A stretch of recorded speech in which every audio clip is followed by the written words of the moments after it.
وإن من شيعته لإبراهيم إذ جاء ربه بقلب سليم.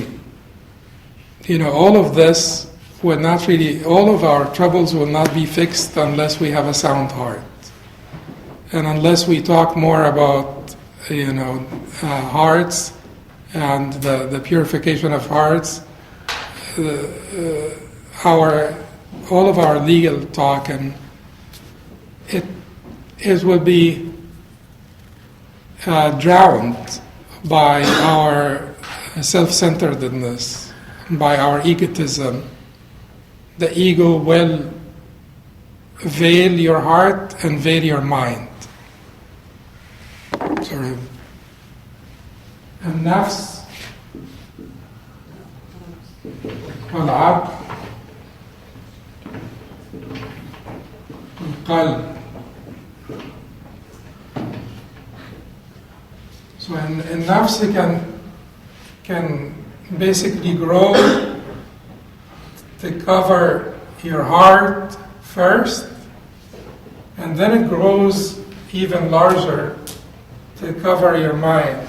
The heart is very easy, if you don't take care of it, to be veiled, covered, overtaken, suppressed by the nafs, the ego. The ego is your sense of self, which I find in the dictionary that the ego does not necessarily mean the arrogance or the arrogant nafs.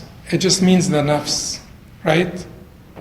So in this case, a Muslim is not necessarily required to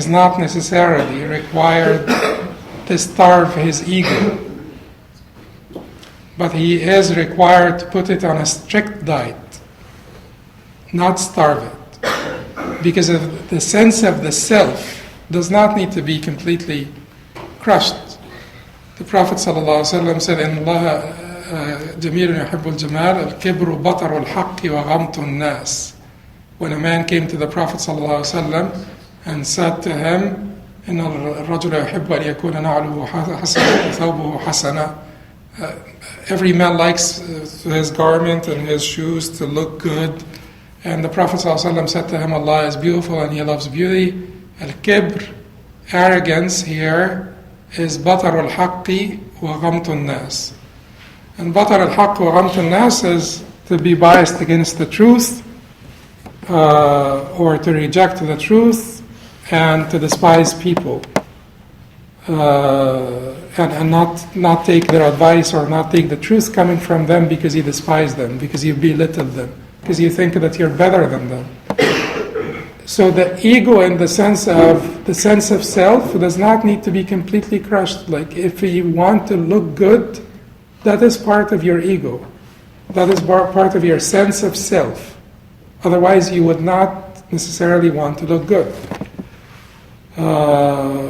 But once it grows to start to cover your heart and your intellect, that is when it needs to be put on a strict diet so that it can shrink back to its limits. The limits of working to acquire, to earn money, accumulate some wealth, permissible, look good, live comfortably. All of this is within the limits. And certainly, people may want to be safer and safer and shrink it more and more. But you don't need to crush it where it doesn't exist, the sense of self. You don't need to do this. You're not required to do this. You should not do that. The Sahaba did not do that. This is a form of basically mystic idealism that has not been the way of the Sahaba. So to maintain some sense of self that will make you go out and work and try to earn money and sort of live comfortably to some extent and look good, all is fine.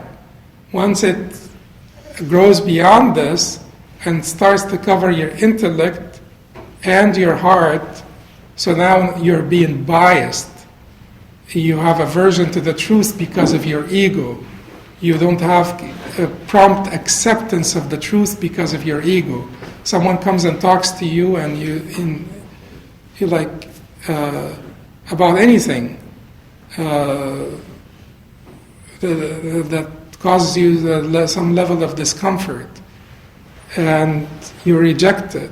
That is your ego. Your ego, you know that your ego had grown beyond the acceptable limits. And now what you need to do is put it on a strict diet. Don't starve it, don't crush it, just put it on a strict diet. Shrink it back to where it belongs, and this within the bounds, within the limits. So that you still have a drive, but at the same time, a drive for life, for the enjoyment of life, which is something that Muslims are not really forbidden from. To have this drive for the enjoyment of life, to live a good life and enjoy the blessings of Allah in this life. وَأَمَّا بِنِعْمَةِ رَبِّكَ فَحَدِّثْ.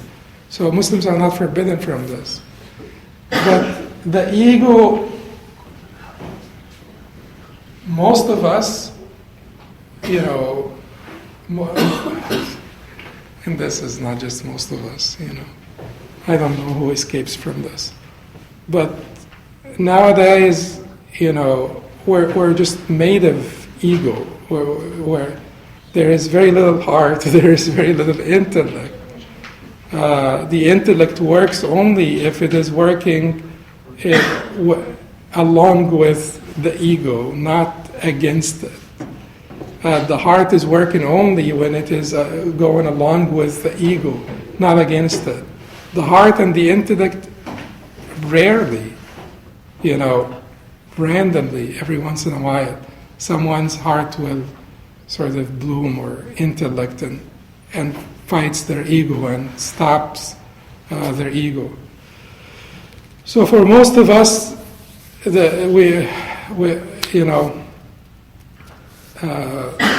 have obese egos that really need to be put on a very hard, sort of like Atkins diet. Yes.